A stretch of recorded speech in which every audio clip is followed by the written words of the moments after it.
Alright guys, I'm up here in the Honea Path and I'm out doing this video about the Days of Thunder car.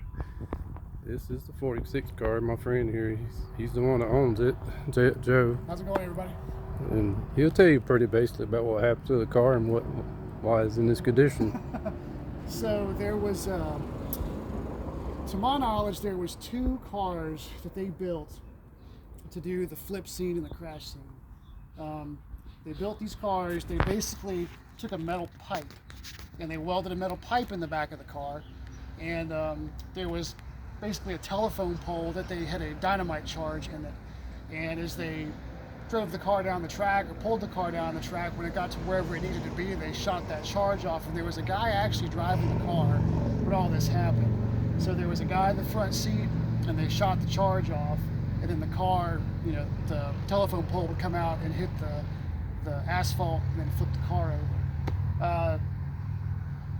The one, if you watch any of the old, there was stuff that they filmed in like 1990, like behind the scenes stuff, and they were actually at Hendrick Motorsports and Rick Hendricks showing one of the cars there. That car there was, to my knowledge, the pipe in that car was directly behind the driver's seat, and then this car was right where the fuel cell would have been had it still been a full-blown race car. And if you watch the B-roll footage, it's on YouTube, as the car goes through the air, you can see the pipe clear as day. And the car comes off the ground, it actually goes through the makeshift catch fence they had there and then comes back onto the track. It absolutely destroyed the car.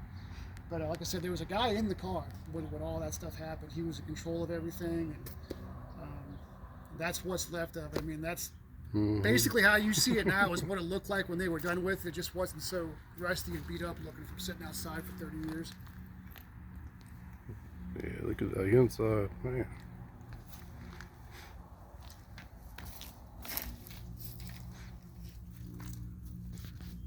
What was the reason by the spikes right here?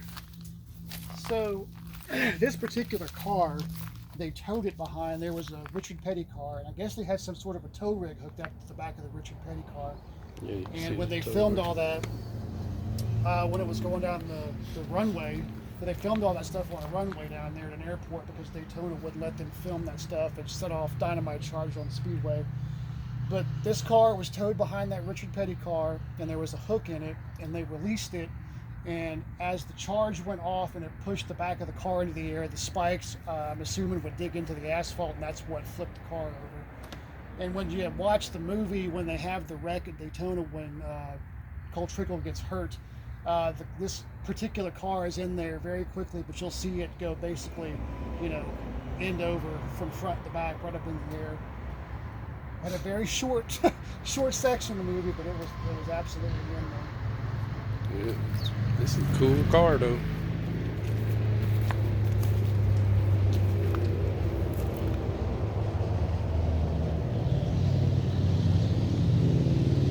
Man, super flow. Oh, that's cool.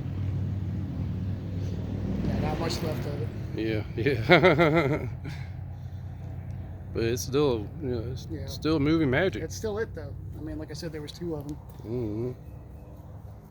Well, you want to head on inside and do the cars inside? Sure, absolutely.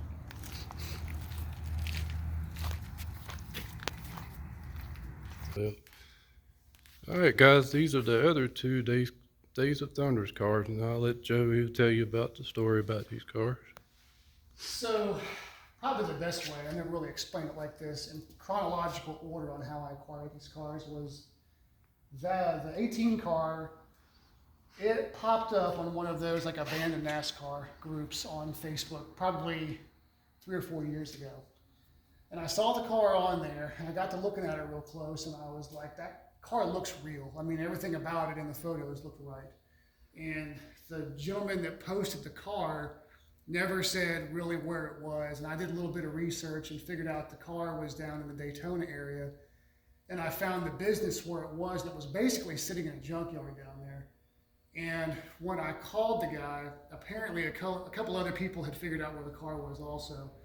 And called him, told him why I was calling, and basically got yelled at over the phone.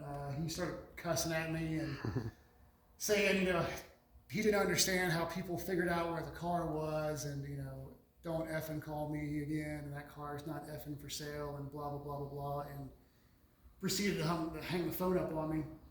So I kind of washed my hands of it and didn't really think much about it. And so a couple of years go by, well, it was 3 or 4 years ago, or at this point, and I got a message last fall. My buddy Robert sent me a message over Facebook Messenger and said that I know where there's a Days of Thunder car sitting in the woods. And it kind of caught me off guard when he said that, and I was like, what? So I sent him a message back. I'm like, well, what's the deal with it?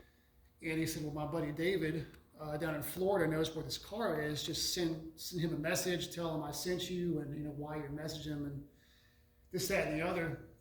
So I found him, and I sent him a message, and he sent me back some pictures of the car. And I mean, it was sitting in the woods, in sugar sand, pine trees all around it, just buried in bushes and stuff. And I asked him, I said, at that point I thought it was his car, and he said, no, it just belongs to a guy here in town. I don't really know the guy, but this is his address. This is where the car is. So my mom is real good with doing like property record searches and that kind of stuff. So I gave her the address, and she got me a name and a phone number, and I called the number, and it was a disconnected number at that point. So basically I had to write the guy a letter, like a full-blown, type out a letter, stamp everything, put my phone numbers in it, and just said, if you do own this car and you'd like to sell it, I'd like to talk to you.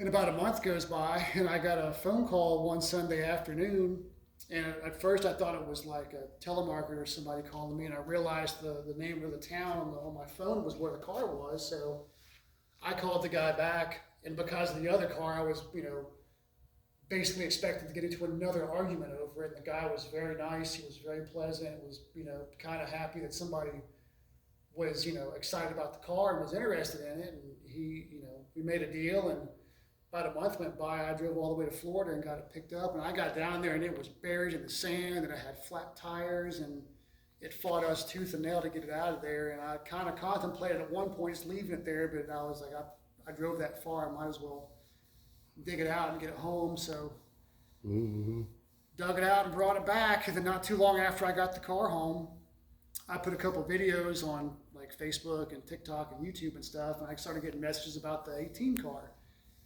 And a guy, 3 guys said, I know where there's another one. And at the time, the way the car was described to me, I thought it was a city car. And one of the guys sent me a bunch of photos of it, and I'm like, man, that's that car from Daytona that I got yelled at. And they put me in touch with the owner at that point in time, and he was kind of apprehensive about selling it at first, but I explained to him I had this car and I'd like to put the cars back together, and we got a deal struck. And I went down there, and yet again the car was under trees and had no wheels and tires on it. It was in Florida again. This car, it was in Georgia. So the guy that I bought the car from somehow talked the guy in Florida into selling it. Man. So he sold the car to the guy in Georgia, and then the guy in Georgia sold the car to me. So he kind of did the hard work. He did all the hard work, and I got the car, Because this one was in Florida, right? Yeah, that car was in Florida. Well, both of them were in Florida at one point, but when I actually physically got the 18 car, it was in Georgia.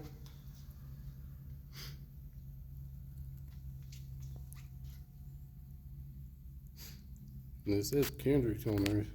Yeah. So who was the driver that drove these cars before they actually got the movie got them? I don't really know.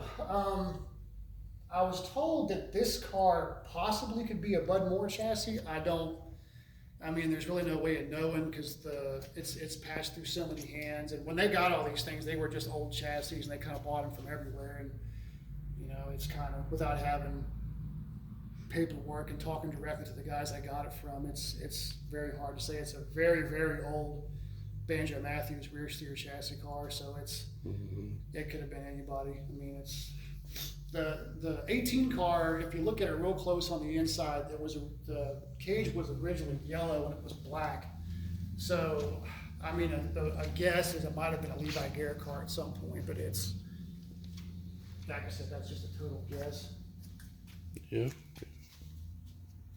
Yeah, I heard of Levi Garrett, yeah. Yeah, I think you're spot on with that Levi Garrett. It's pure speculation, but it would make sense if that's what it was. It could just be a really old chassis that Rick had, and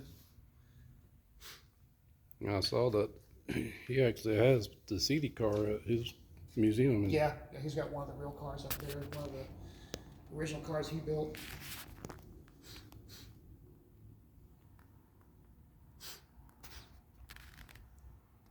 Well, man, it's totally awesome. Well, thank you, Joe, for showing me these cars, Absolutely, man. man. And I hope these people enjoy this on YouTube. Try to stop by. Yeah, have a good day, y'all.